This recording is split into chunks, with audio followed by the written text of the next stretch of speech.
Знаете ли какво е гастрит?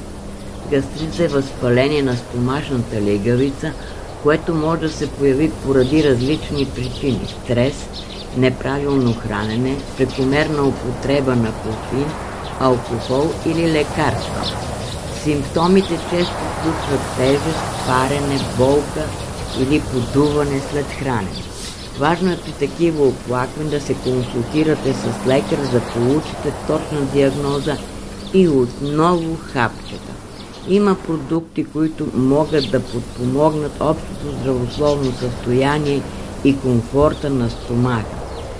След като вече знаете какво представлява гастритът и какви неприятни усещания може да предизвика, логично е да се запитаме как можем да подпомогнем стомаха си и да му дадем нужната грижа с продукти от природата.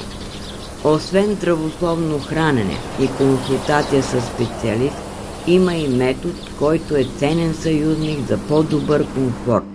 Някой познава ли дискомфорта на гастрита? Ако искаш да се отървеш завинаги от него, питай ме. Аз нямам такъв проблем близо от 2 години.